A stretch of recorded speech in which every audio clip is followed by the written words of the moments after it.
Being a single mom and doing it all by yourself is brutal. Learn the brain and energy tools to get back to your center and overcome your challenges. Hi, this is Single Moms Doing It All and your host Muriel. And today we are going to talk about resilience and hope. And to start that show, I want to say that I really hope that this episode is going to record properly because I recorded another one earlier and it disappeared. So I guess that wasn't the right one. The vibration wasn't where it was supposed to be. I don't know. But here I am, starting again. So we're going to talk about resilience key. The resilience key that is hope, or building resilience through hope. And that's a subject that is very apropos right now because on Thursday, March 25th, we're going to have a live coaching session on building resilience through hope, where you're going to be able to identify either your blocks to hope and start dissolving them, or where you need more hope, identify where you are on that level and work on going the next step, taking the next step. That's the more appropriate way to say it. And that's going to be, you have all the information on my website, singlemomsdoingitall.com. You'll see it's on the front page. There is a button that says details and you can go and check it out. You can, if you're in the membership, it's free. If you're not in the membership, you can purchase it as a one-time event, or you can join the membership, which is more worth it financially, frankly, because you'll have access to the library of tools and you can cancel anytime, so why not? Anyway, resilience. Resilience is the ability to bounce back, to recover from your hardship, your challenges. However, if you don't believe that it's possible, you won't even go there. If you don't have hope that things can change, you cannot start that journey. And today we're talking about having hope regarding the challenges that you're facing with your teen, but it can be anything else in life.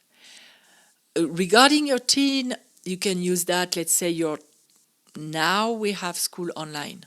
And I know it's a challenge for me too in my house. And I have to really be on my A game as far as my coaching tools and my non-violent communication,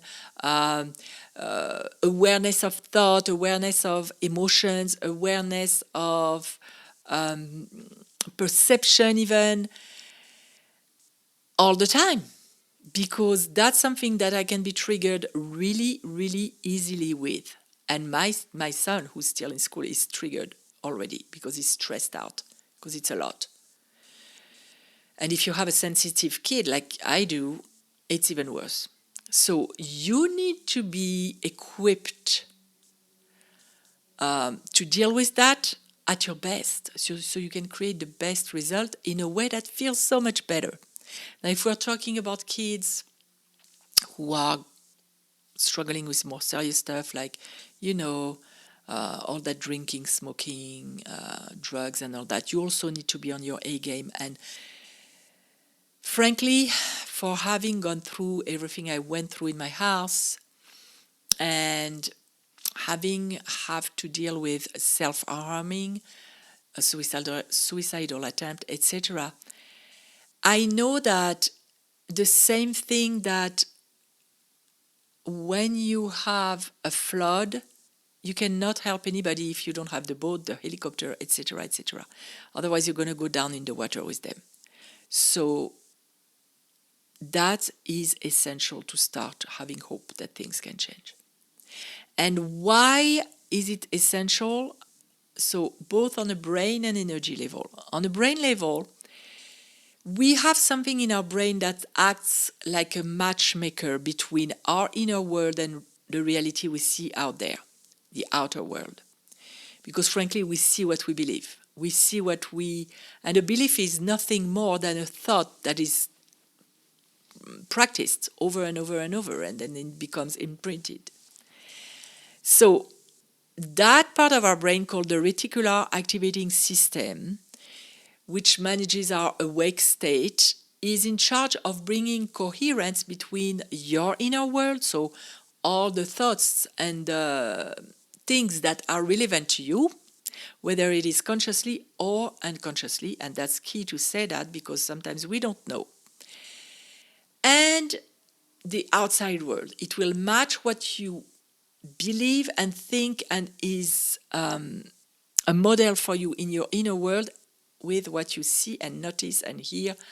Become aware of all the information that you become aware of from the outside world. So if you are at a level of hopelessness, if you're experiencing hopelessness, there is no hope for a better possibility, nothing, you're stuck, that's what you're going to notice in the outer world. Stuff that are going to tell you, yeah, you're stuck and there is no hope. And that's on a brain level, and that's backed up by science. Now, if you start entertaining the possibility that maybe there is hope, and that can start as low as, I hope that there is hope. I'm willing to hope that there is hope. I'm willing to see that there is hope. I'm willing to hear that there is hope. I'm willing to feel that there is hope. I'm willing to understand that there is hope. And why did I cover all those senses? Because the way we take in information, the way we build our models inside, can be visual, auditory, kinesthetic, or a mix between audio and logic. And if you are predominantly visual, when you say, I hope to see that there is hope, that's going to resonate better with you in your body than if you say, I hope to hear that there is hope. And of course, you'll still have the other ones, but one is going to be more natural to you. So try to see which one it is actually, because when you do affirmations and when you do work with yourself, you want to be as efficient as possible. And that's derived from neuro-linguistic programming, which I use in my coaching, and I'm currently even refreshing and taking a course to be certified, because I want to have as many tools and as many angles as I can to help you. We are various, there is variety in the world, there is differences, and I want to cover all the bases that I can so that I reach you inside and I can help you start changing, empowering yourself and creating different stuff in your life. So do a test. Tell yourself, I hope that I will see it in the world. I hope that I will hear it, feel it, understand it. See which one is resonating better, more naturally in your body, and you'll have your answer. And you can do that with, other stuff in your life. I hope that I will see how I can get healthier. I hope that I will hear, that I will feel, because we can also feel. There is a feeling before we're going to eat something, let's say. There is a feeling that we need to go to the gym. The fact that we override that feeling is another story. But start testing yourself so you are more efficient with your self-work. You're more reaching the source, the core, the way you need to. Now, hope, we talked about the brain level.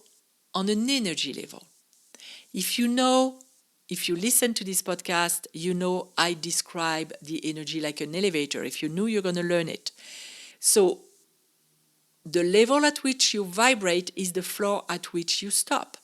So if you vibrate at hopelessness, you're going to meet situations, people, and things that will show you that there is no hope. It will reinforce, it will prove it to you, and you will say, I know, I'm right. But that's just a smoking mirror. Because if you start cultivating hope, if you start saying, I hope that there is hope. I hope that I can find a way to convince me that there is hope. I hope that I'm clear enough to find that way to hope for my kids. I hope that I can start hoping for my kid. You're going to vibrate at the level of hope. And you're going to start see, hear, meet, live things that will prove you that you're right to hope. So that's crucial. People talk a lot about the law of attraction. I talk more about the law of alignment, because to me, we invite people in our life, but at the level at which we vibrate. And there are things we don't attract, there are things that we signed up for. I won't go into that today, but I think I'll do a show about that. And when you align with that, keep your eyes open. Be aware. Start affirming, I'm getting clearer and clearer on how to develop more hope. I'm getting clearer and clearer on what I see that is proving me that I'm right for hoping. So I hope I made my case. And like I was saying, when you have a teen who is struggling, it is like a flood after a hurricane. And I know what I'm talking about because of the things that happened in my house. And I've seen myself being centered while witnessing one of my kids hurting themselves. And I was so centered that I was able to help. And I had this mini fraction of a second where I almost went in with my kid into the downward spiraling, into fear, pain, etc. And I caught myself and I said, nope, centered. And from that state, I was able to help them in the moment to calm them down and for them to not hurt themselves that way. That could have been potentially very dangerous, by the way. So I know it is possible. And I'm telling you from my heart to yours, it is possible. Don't lose hope. So I made my case now, I hope. Now, how to build the hope, like practical tools.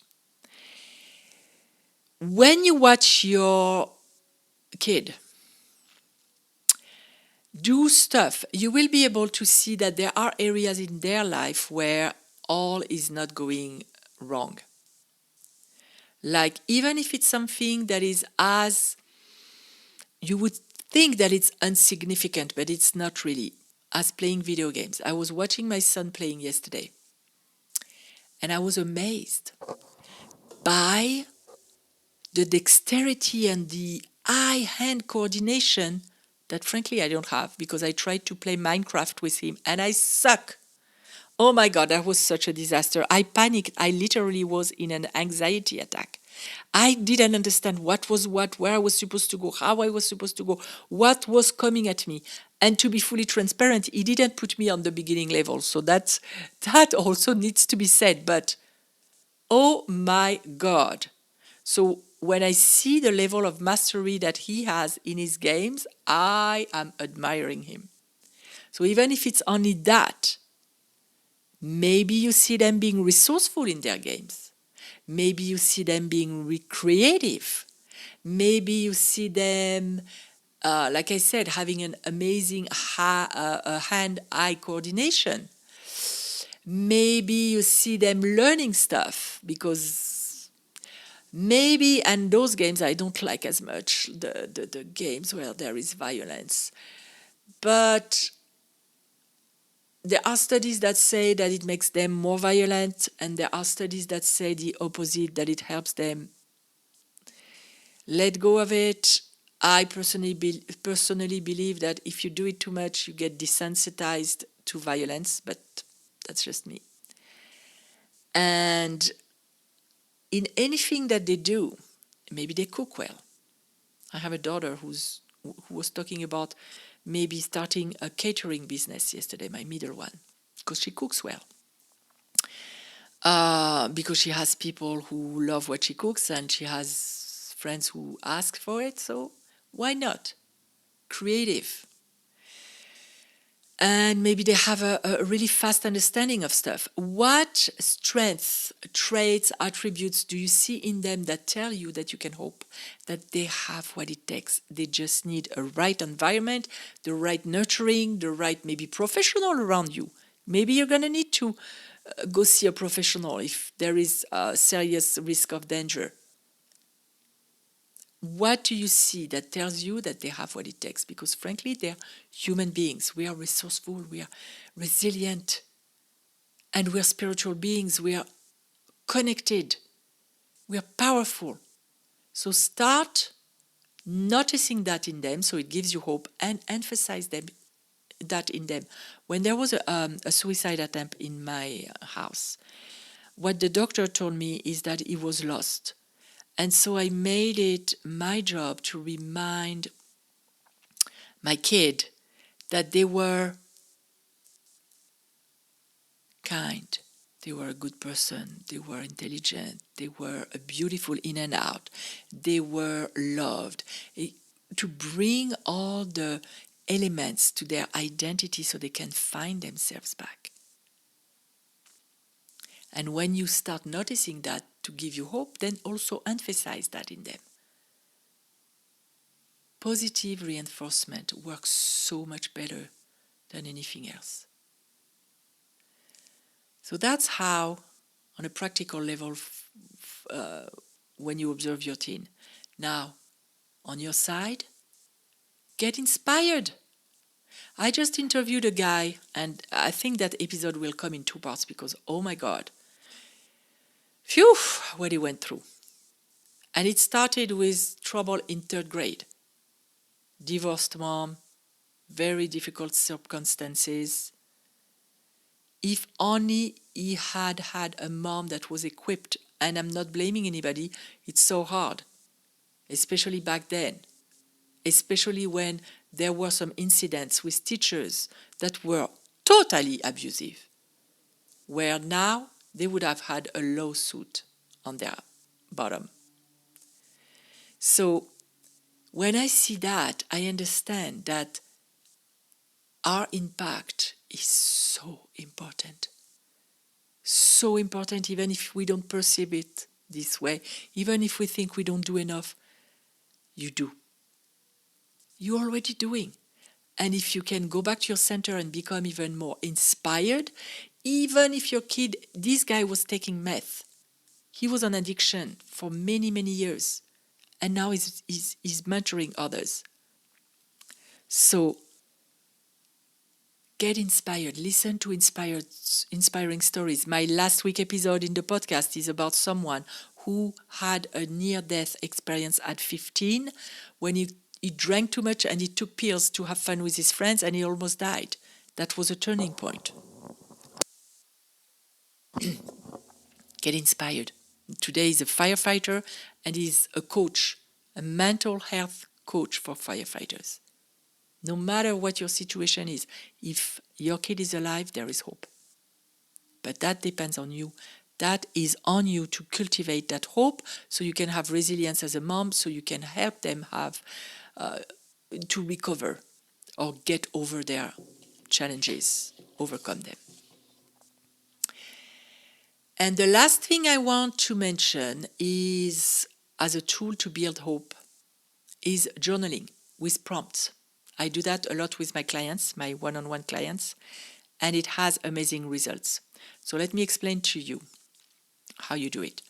You take a sentence that you start with. Let's say, I'm willing to hope because. And you put a timer for 5 to 8 minutes. If you're really struggling, do 8 minutes. And you do not stop writing. Even if you have to write over and over and over the same thing, you do not stop writing. Because what's going to happen is that at a certain point, you're writing from your conscious mind. At a certain point, you're going to get bored of it. And what's going to come on the paper is from your subconscious. And sometimes, like it was the case in a lot of coaching sessions I've done and with myself when I do writing like that, it comes from your intuition. And you're going to be surprised by what's happening on the paper. So again, you take a prompt like I'm willing to hope because, or if you're already hoping, if you're already in hope and you want to strengthen it, I hope because I know that, or I hope because. And you start writing and writing and writing. And you can, if you're in hope already, you can say, my hope is growing because. Hope is the key because. I know I hope because. Whatever is resonating with you, depending on where you are. If you're really stuck, I'm willing to hope because. And you're going to see. You're going to make your own case. And if you have to do it several times, do it several times.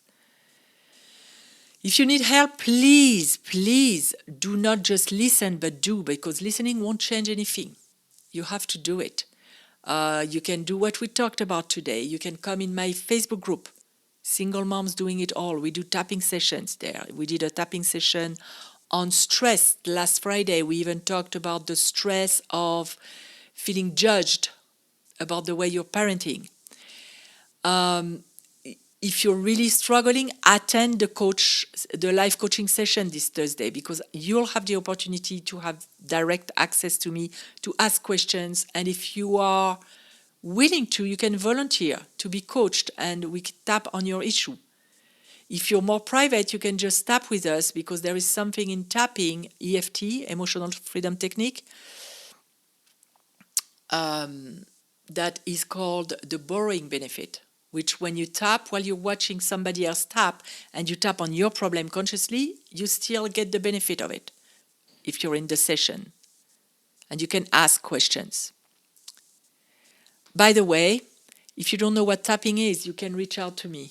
Go on my website and send me an email.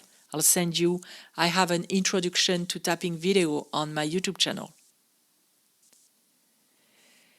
And I think that's it. I hope that you got what you need to start hoping today. And I hope I will connect with you either in the Facebook group, on Clubhouse, because we're on Clubhouse under Conscious Parenting Club. We do meditations every Friday morning right now. And we discuss, we converse with each other. It's really fun. And I'm going to start doing stuff about conscious parenting, about co-parenting with the universe, with me and guests. So if you have an iPhone and you need an invitation, same thing, reach out to me. I'll send you the invite for Clubhouse, because right now it's only on invite. That's it for today. I will be delighted to see you in the live coaching session this Thursday, which you can join as a member or as a one-time event, and go and build your hope quota, your hope level. You won't regret it. I hope that you have a wonderful weekend, and I'll see you next week. I almost said next year. No, next week. Bye for now. Mwah. Being a single mom can be challenging, but you don't have to face it alone. Join our community at facebook.com/groups/single and doing it all, and receive tools, tips, and free group coaching. And if you like this podcast, please review and rate us on iTunes. I would really appreciate it.